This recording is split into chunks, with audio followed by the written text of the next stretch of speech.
You're listening to the Greeks Gridiron, live with Athan Hristodulu. Welcome back, everybody, to the Greeks Gridiron. I am Athan Hristodulu. It is January 13th, 2022, and we are getting ourselves set for Super Wildcard Weekend. And today, I'm coming at you guys with another video of previews, and we are previewing the 49ers and Cowboys wildcard game that we have set up for this Sunday. So, make sure you hit that like button down below. Comment down below who you think is going to win this game.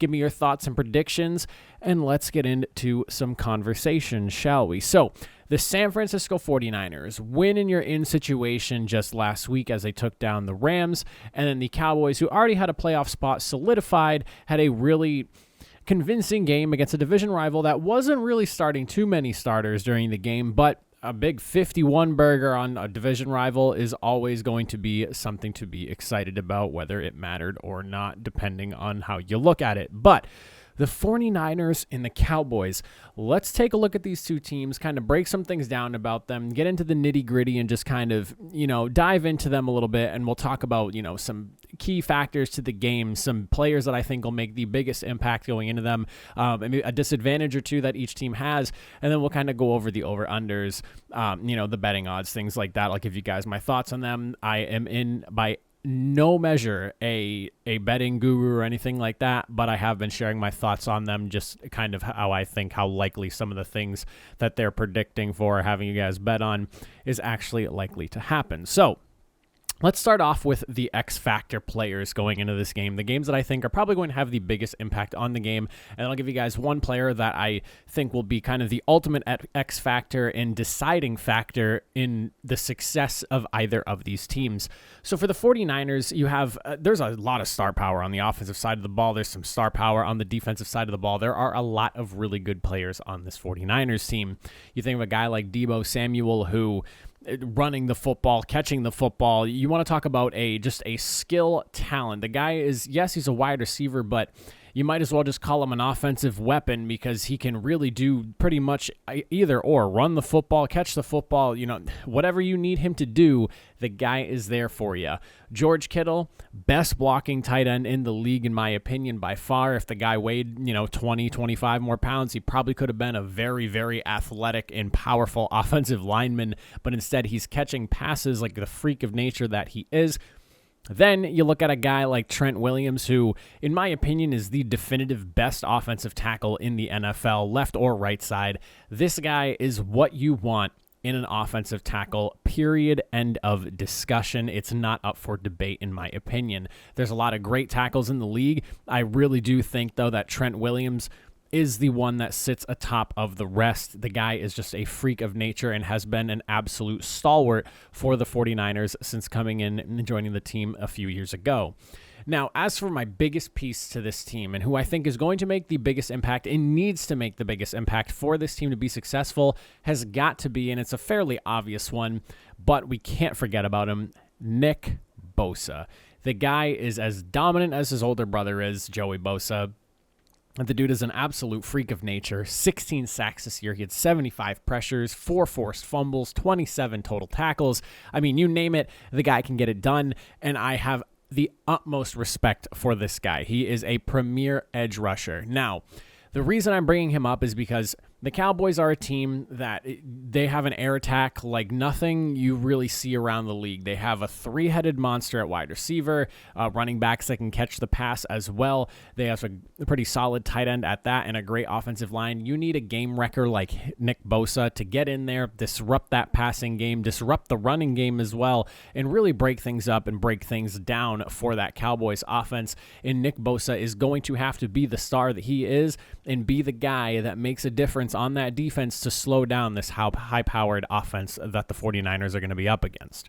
On the flip side of things, when you're looking at the Cowboys, another team that is just kind of loaded with like household names and star power. You, of course, have quarterback Dak Prescott, very obvious one there. The guy has been playing out of his mind coming off of what was a gruesome leg injury last year.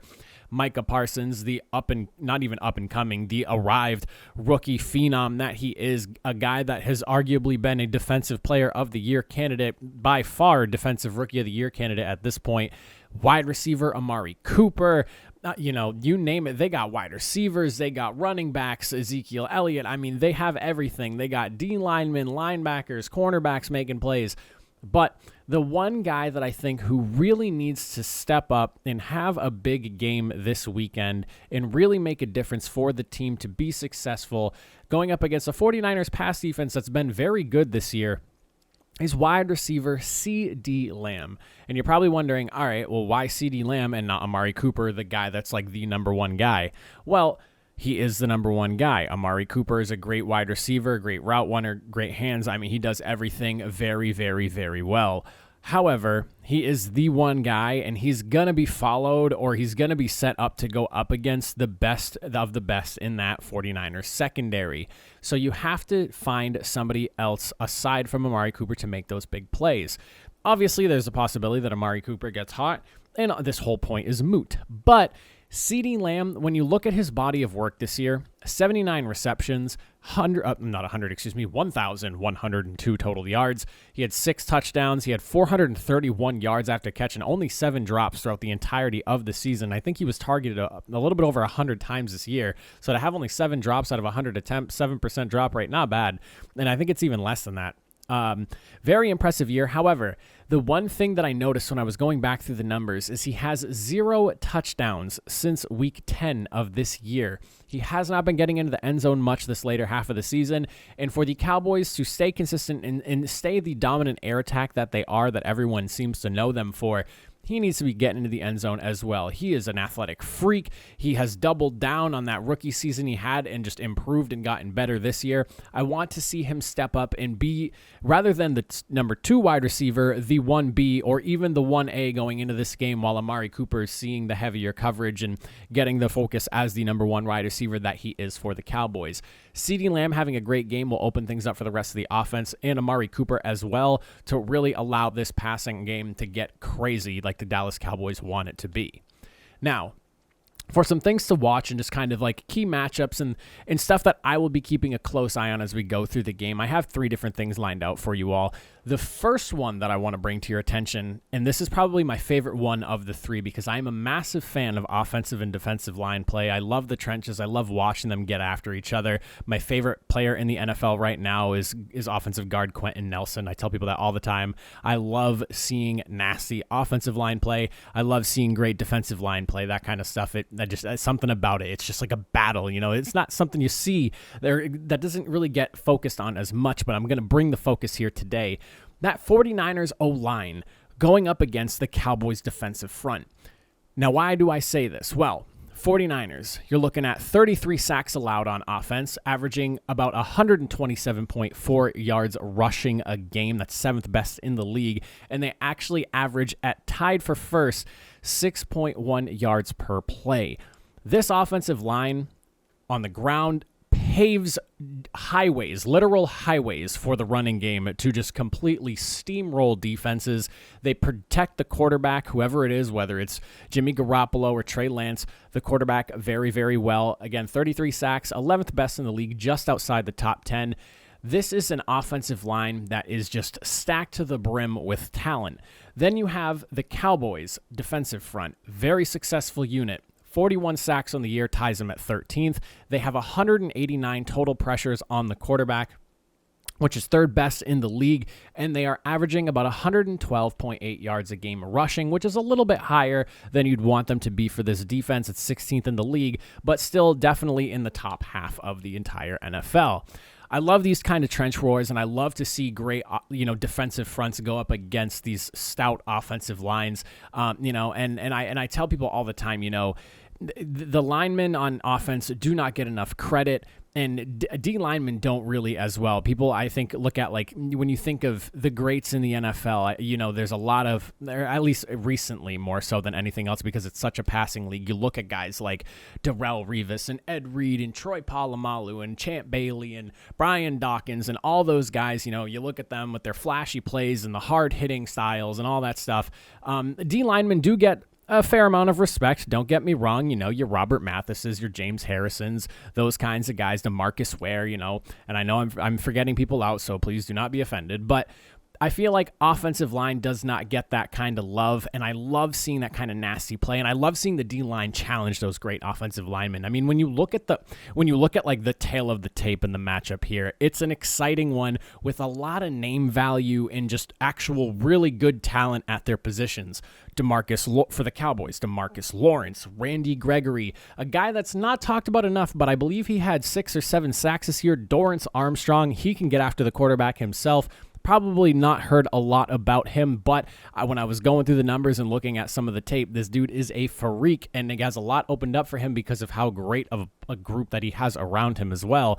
And then, of course, occasionally Micah Parsons, who ends up mixing it up, edge rushing for them sometimes as well, or flying up the middle there on like a linebacking blitz, whatever it may be. Then when you look at the other side, the 49ers, their offensive line is incredible. You have Trent Williams, who I already stated I believe is the best tackle in the NFL. You have Laken Tomlinson, an absolute beast. Alex Mack, who has been a career stalwart at the center position, whether it was over on the 49ers not the 49ers, the Falcons, or now over here on the 49ers. You have Tom Compton. I mean, this offensive line is playing so well and has looked so good from the left side all the way to the right side. We're going to get a war in the trenches, and I hope you guys are ready to see that go down because I'm excited for it myself. Now, another thing that I'll be looking at here, and one that I think is going to have a lot to do with the outcome of this game, has got to be the Cowboys' air attack going up against the pass D of the 49ers. This will definitely not be a walk in the park for the Cowboys here. They are averaging 282.4 yards a game. They're sitting at second best in the league with that average. They have 40 touchdowns scored, and they average 7.7 yards per attempt through the air. You, of course, have the guys, Amari Cooper, CeeDee Lamb, Cedric Wilson. Obviously, Michael Gallup is now out with an injury, but he was a part of that fold as well, and tight end Dalton Schultz. Well, that group is running into somewhat of a no-fly zone. Maybe not the best in the league, but they're definitely in the top 10 and very close to the top 5 at 206.5 yards per game. The 49ers come in at 6th best in the NFL. They're 7th in yards per catch allowed with only 10.4, allowing only 25 passing touchdowns this year, which has them at 12th. And when I was looking at the numbers, it's a literal 5-way tie above them for 7th, which has 24. So, I mean, yeah, they're 12th, but they're only one touchdown away from being like in the running for 7th place themselves. So while they're outside the top 10 team, they're very close to also being like a potential even near top 5 team when it comes to touchdowns allowed in the passing game. I mean, they have so much talent on there. Fred Warner, one of the best pass coverage linebackers in the NFL. Jimmy Ward's one of the better safeties in the league himself. And then when you look at like the D-line and just how incredible of a unit they have there, 48 sacks on the year. They're tied for 5th in the league right there. So top 5 team in sacks led by Nick Bosa. You have Eric Armstead, Samson Ebukam. I mean, these guys can all get after the quarterback, disrupt what they're doing there, chase them down, make them uncomfortable, and even bring them down at that successfully at an impressive clip. This will be quite a battle, and I think a really tall test for the Cowboys. They have done a lot against very many teams this year.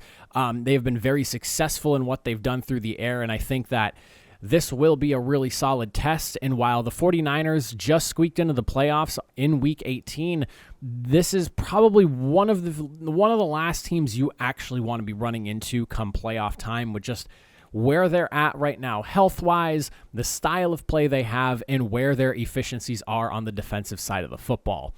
My final key point, and one thing that I think will really kind of break things down for this game and kind of decide who ends up being the winner in the final, when the final second ticks off the clock and the clock hits 0, is who is going to win the third down battle. The reason I'm bringing this up is because both teams offensively are very close in percentages and just how well they handle the third down. Third down, I guess. I don't want to say that, but that sounds weird, but that's what I'm trying to say. The 49ers on third down, 40.2% of the time convert their third down successfully. It's 14th best in the league. And the Cowboys sitting themselves at 43.4%, 11th best in the league. So both outside the top 10, they're within that top 15 range. Cowboys obviously much closer to the top 10 than the 49ers are, but the attempts, when you look at the numbers there, the 49ers haven't even attempted 200. They're actually right outside 200 at 199. Meanwhile, the Cowboys are sitting at 228. So the Cowboys have had a few more attempts to go after and potentially raise that number up compared to what the 49ers have done. But why am I bringing this up? The numbers are pretty similar. Where is the advantage here? It's what the defenses do on third down that I think is going to be a key factor in this game. The Cowboys are the second best defense on third down in stopping those drives and forcing teams to punt or try to go for it, maybe potentially on fourth down. They rank second in the league at 34.1% of allowances on third down to be completed. That is a fantastic percentage there. My cat is going to probably run over and jump into the screen here in a second because he's coming over meowing at me. But, so be prepared. Yep, there he is. Hello, buddy. How are you doing today? He just woke up from a nap and wanted to say hello. I'm going to move you off to the side for a second. That's gravy if you have not met him already. But the Cowboys, yes, one of the best defenses in the league on third down. And they're also battle tested at that. 223 times they've been set up on third down and been that successful. It's tied for 10th in the league. So they get the job done often, and they've been tested a fair amount of times to get that job done. Meanwhile, the 49ers are sitting at only 40% at 17th in the league, and they're sitting at 220 attempts. So, they've been in there just 3 times less than the Cowboys. Hello, Gravy. Welcome back again. I just don't want you to press anything on my stream deck, buddy. But the slight advantage there for the Cowboys is definitely something that I think could end up rearing its ugly head for the 49ers. And if the Cowboys are continuously stopping them on third down, it's going to be a problem for the 49ers, which is why I do think that the 49ers will probably try to focus on the ground game in this matchup more so than anything, because the Cowboys are ranked 16th in the league in run D. And so to avoid those third downs, they're probably going to employ a very heavy run style of play. And Kyle Shanahan, he knows no bounds with his offensive creativity.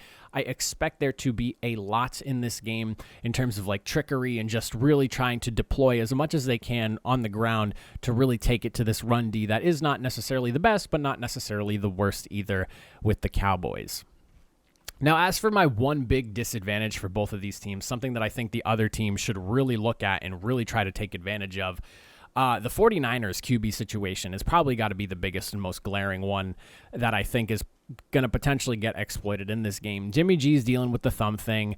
A lot of people were saying he looked great in that Rams game, and I'm not really sure why, because prior to the final drive where he threw that touchdown pass against prevent defense for 4 of those plays that they drove down the field in, he only had it was 230 some odd yards passing and 2 interceptions. He was not having a good game. In fact, he was doing just about everything he could to prevent the 49ers from winning the game. It felt like he had the one drive at the end that mattered most. He got the touchdown that led to the tie, and ultimately the 49ers won. Yes, but it was in very ugly fashion for Jimmy Garoppolo. So, is that injury bothering him? How much is it bothering him? Is there a possibility we get to see Trey Lance more in this game? If he gets hit in the hand wrong, is he out? I mean, imagine that, third play of the game and he gets smacked in the hand wrong and he has to be done because he can't grip the football anymore. There's a lot that goes into that and you need to be worried about. And I think that is probably going to be something that the Cowboys realize. They're going to know that Jimmy G's probably not going to be able to make some throws that he normally would be able to as effectively. I expect an aggressive Cowboys defense that is one of the top teams in the league in forcing turnovers, interceptions, especially with how well Trayvon Diggs has been able to ball hawk the football this year, will be keeping an eye on that. As for the Cowboys, their biggest disadvantage here and probably one of the biggest issues I think I have with this team is their diminishing ground game. Ezekiel Elliott, since week 9, has only crossed the 4 yards per carry mark twice. It has been a long time since week 9, 9 weeks to be exact, going on 10 weeks now. That is an issue. They need to be able to be more effective on the ground. And you would think that, okay, well, with Ezekiel Elliott starting to struggle a bit, maybe Tony Pollard would pick up that slack. He is their number 2 back. But not really. He's not really given the workload that you would expect for a guy who has been as successful on the ground with this group as he has. Tony Pollard has crushed it whenever he's been given 10 or more rushing attempts in a game. I actually went down and did the numbers. He averages about 5.5 yards per carry, and that's rounded up. It's 5.46, whatever the number is, but 5.5 is the rounding for it.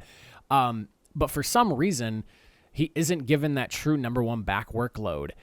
I understand Zeke is getting paid a lot of money to be your number 1 back, But if Tony Pollard gets hot in this game, give him the football and ride him out for the game.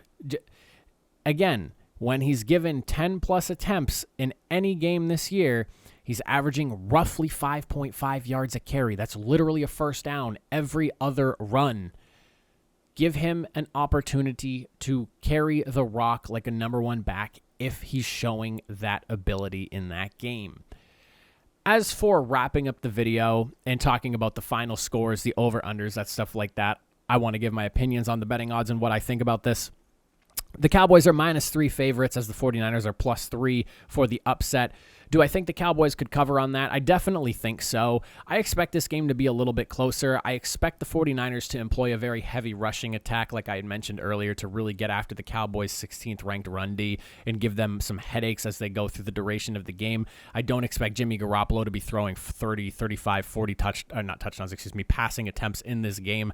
So I do expect a heavy ground game from the 49ers that should probably be fairly successful because they've been very good this year and they have one of the best running offensive lines in the league, paving literal highways for these running backs here.